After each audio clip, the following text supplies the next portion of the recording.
Hello everyone, this is Shruti and welcome to my channel again. आज की video में हम क्या पढ़ेंगे? आज की वीडियो में हम पढ़ेंगे evolution of the atmosphere and evolution of the hydrosphere, कि कैसे इवोल्यूशन इवॉल्व हुआ, ठीक है, कैसे एटमॉस्फेयर इवॉल्व हुआ और कैसे हाइड्रोस्फेयर इवॉल्व हुआ, ठीक है।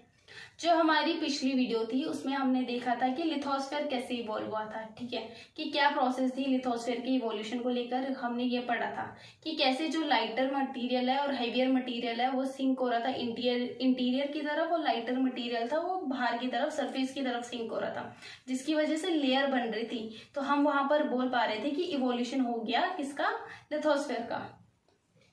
ये हमने पिछले वीडियोज में देख लिया था। बट जो आज की वीडियो है उसमें हमारा टॉपिक है evolution of the atmosphere and evolution of the hydrosphere, ठीक है। ये दोनों हम साथ में ही देखेंगे आज, ठीक है।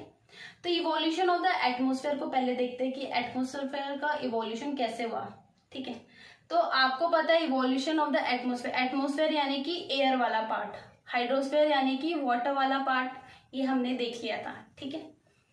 तो जो हमारा एटमॉस्फेयर है, प्रेजेंट एटमॉस्फेयर है, उसमें क्या है, नाइट्रोजन और ऑक्सीजन ज्यादा अमाउंट में, ठीक है। मोस्टली इन्हीं गैसेस से बना हुआ है, नाइट्रोजन और ऑक्सीजन। बाकी की सारी गैसेस भी हैं, पर जो ज्यादा अमाउंट में है वो है नाइट्रोजन और ऑक्सीजन।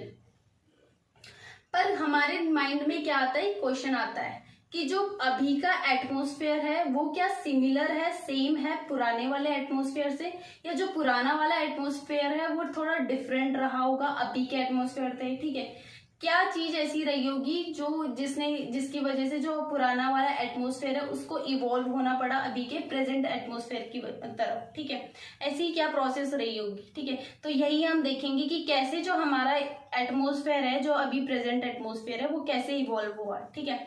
तो इस चीज को समझने के लिए हम इसको 3 प्रोसेस में समझेंगे, ठीक है। मैंने आपके लिए इजी बनाने के लिए इसको 3 प्रोसेस में डिवाइड कर दिया है, ठीक है।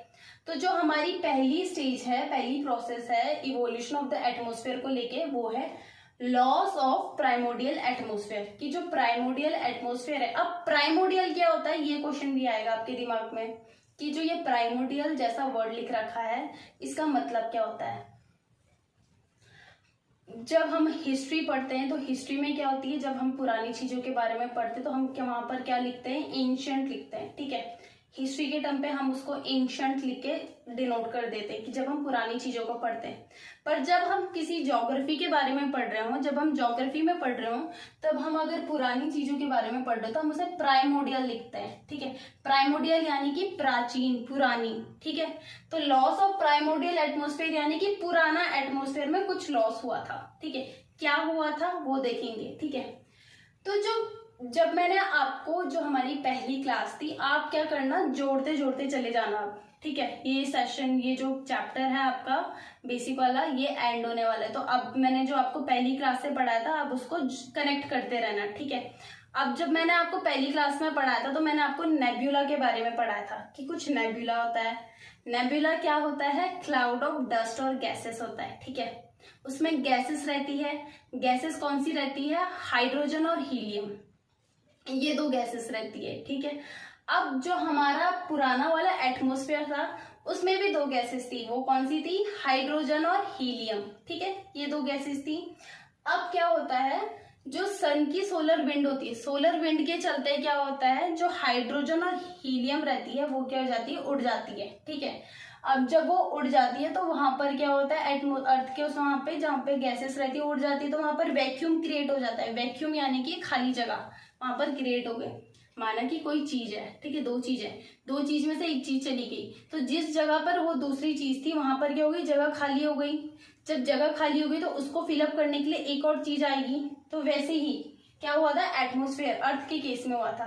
अर्थ के केस में क्या होता है, जो पुरानी अर्थ का एटमॉस्फेयर था उसमें क्या थी, हाइड्रोजन और हीलियम थी, ठीक है। हाइड्रोजन और हीलियम सोलर विंड के चलते उड़ गई, ठीक है। जब सोलर विंड के चलते वो उड़ गई तो वहां पर क्या हो गया, वैक्यूम क्रिएट हो गया। वैक्यूम क्रिएट हो गया तो अब क्या करेगी, अर्थ अपना एटमॉस्फेयर बनाने की कोशिश करेगी, ठीक है, अपना एटमॉस्फेयर बनाएगी। तो यही है हमारी पहली stage, loss of primordial atmosphere, ठीक है। अब हमारी सेकंड स्टेज है कंट्रीब्यूशन ऑफ हॉट इंटीरियर, ठीक है। हॉट इंटीरियर यानी कि गर्म इंटीरियर। गर्म इंटीरियर मैंने आपको बताया था पिछले लेक्चर में भी बताया था कि जब कूलिंग डाउन की प्रोसेस स्टार्ट हो रही थी, ठीक है, अर्थ क्या हो रही थी, धीरे धीरे ठंडी हो रही थी, मतलब कि बाहर से कूल हो रही थी। एक एग्जांपल लेते हैं यहाँ पे। आपने आलू के परांठे बनाने से पहले आलू को उबाला होगा, ठीक है। जब आप आलू को उबालते हो तो क्या करते हो, उबालने के बाद आप आलू को बाहर निकालते हो, ठीक है। जब आप उसको पील ऑफ करते हो उसके छिलके को, तो क्या देखते हो कि जो आलू है वो बाहर से गर्म है, ठीक है।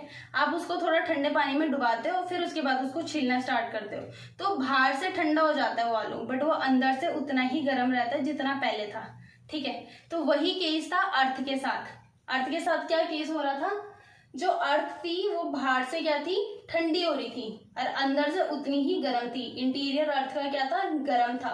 तो जो कंट्रीब्यूशन है हॉट इंटीरियर का क्या हो रहा था, जो इंटीरियर था वहां से क्या हो रही थी, वाटर वेपर और गैसेस रिलीज हो रही थी, ठीक है। जब वाटर वेपर और गैसेस रिलीज हो रही थी तो अर्थ के ऊपर जो सरफेस साइड में जा रही थी, तो साथ ही साथ वहां पर वॉल्केनिक इरप्शंस भी होना स्टार्ट हो गए थे। वॉल्केनिक इरप्शंस हो रहे थे, वाटर वेपर गैसेस रिलीज हो रही थी। तो जब ये वाटर वेपर गैसेस रिलीज हो रही थी तो अर्थ की ग्रेविटी के चलते, अर्थ की ग्रेविटी क्या कर रही थी, इस गैसेस और वाटर वेपर को क्या कर रही थी, गैसेस को क्या कर रही थी, होल्ड करके रख रही थी। जब गैसेस होल्ड करके रख रही थी तो अर्थ वो गैसेस वहीं घूमना स्टार्ट हो गई। तो ये प्रोसेस हो गई हमारी सेकेंड प्रोसेस, ठीक है। सेकेंड स्टेज यहीं तक है। अब थर्ड स्टेज होती है प्रोसेस ऑफ फोटोसिंथेसिस। इसमें क्या होता है, अब जब वाटर वेपर रिलीज हो रहा था तो गैसेस के फॉर्म में ऊपर उड़ रहा था, ठीक है। अब बहुत सारी चीजें थी नीचे थी, जो क्या कर रही थी, लिविंग चीजें थी, वो क्या कर रही थी, CO2 ले रही थी। मैंने कहा था कि उस पे बहुत सारी डिफरेंट और भी गैसेस थी। उस टाइम हाइड्रोजन हीलियम थी, बट और दूसरी गैसेस भी थी जो लेस अमाउंट में थी। तो जो प्लांट्स थे वो क्या करने लग गए, CO2 को लेने लग गए और ऑक्सीजन को छोड़ने लग गए, ठीक है। ऐसे करते गए जिसकी वजह से जो ऑक्सीजन था उसका कंटेंट बढ़ता गया एटमॉस्फेयर में, ठीक है। और हम यहाँ पर बोल सकते हैं कि जो एटमॉस्फेयर है वो यहाँ पर इवॉल्व हो गया, ठीक है। तो ये 3 प्रोसेस थे एटमॉस्फेयर के इवोल्यूशन को लेकर, ठीक है। पहली प्रोसेस थी loss of primordial stage, second process थी contribution of hot interior, third थी फोटोसिंथेसिस की प्रोसेस, ठीक है। अब हम देखेंगे इवोल्यूशन ऑफ द हाइड्रोस्फीयर, कि हाइड्रोस्फीयर कैसे इवॉल्व हुआ।